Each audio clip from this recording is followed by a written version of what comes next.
ДПМН освои 18 места во идниот совет на град Скопје. Во советот што брои 45 члена, гласачите на вчерашните локални избори доверба им дадоа и на Левица, Вреди и коалицијата НАИ, предводена од ДУИ, кои освоија по 6 мандати. Со 5 места ќе биде застапена СДСМ. По едно место освоја коалицијата на ЛДП и ГРОМ, ЗНАМ и независните кандидати Јана Белчева и Маријан Калевски. Според ова, владината коалиција на ВМРО, ДПМН, Вреди и ЗНАМ ќе има мнозинство и во Скопскиот парламент со 25 советници.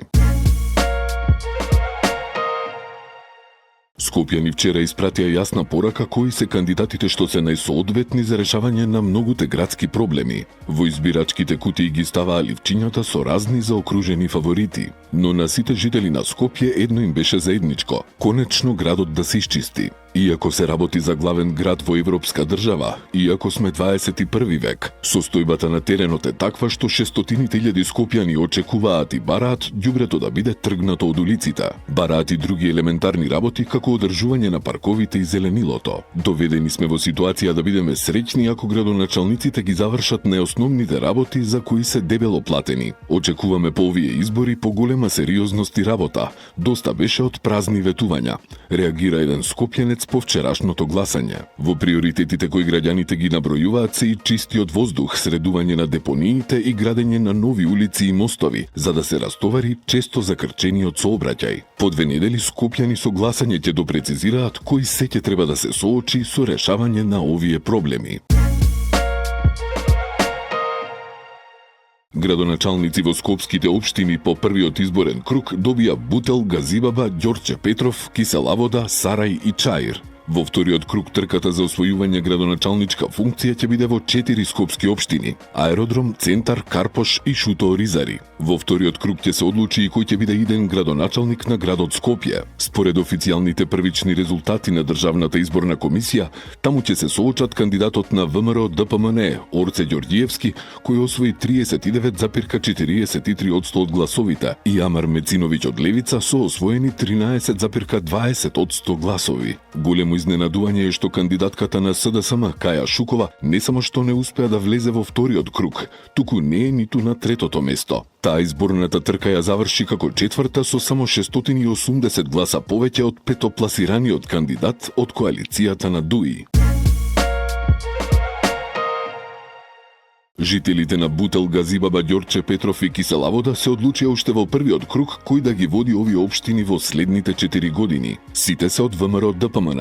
Дарко Костовски, Бобан Стевковски и Александар Стојковски се старонови градоначалници, додека во Кисела вода нов градоначалник е Бети Стаменковска Трајковска. И Чаир и Сарај избраа во првиот круг. Таму победија Изет Меджити и Мухамет Елмази и двајцата од Вреди. Во останатите 4 скопски општини, Карпош, Аеродром, Центар и Шуто Оризари, одлуката кој ќе биде прв човек, граѓаните ќе ја кажат за 2 недели.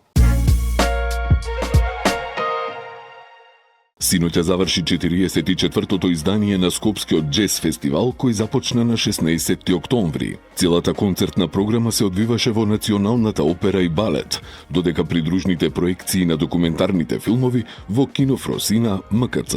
Фестивалот започна со настап на Анже Јагодински трио и Националниот джез оркестар со гости. Финалната вечер ја затворија музички имиња како Вадада Лио Смит и Силви Корвусиер дуо и Джеймс Брендон Луис квартет.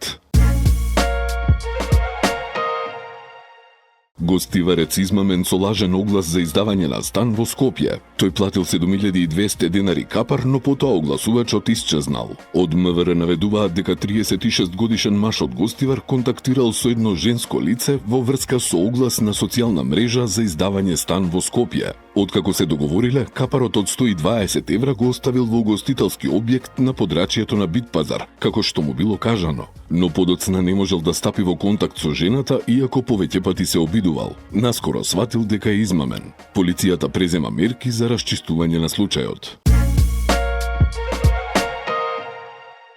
Скопјанец од скопското село Марино се обидел да го убие својот брат, удирајќи го со дрвена ногарка по главата и по целото тело, пошто легнал да спие, соопштија од основното јавно обвинителство. Напаѓачот откако се разбудил следното утро и го видел својот брат онесвестен на подот во локва крв, го оставил во таква состојба, а помош повикал дури по 3 часа. Имајќи ги предвид сите околности, јавниот обвинител до судијата на претходна постапка од Основниот кривичен суд Скопје доставил предлог за определување мерка притвор за осомничениот.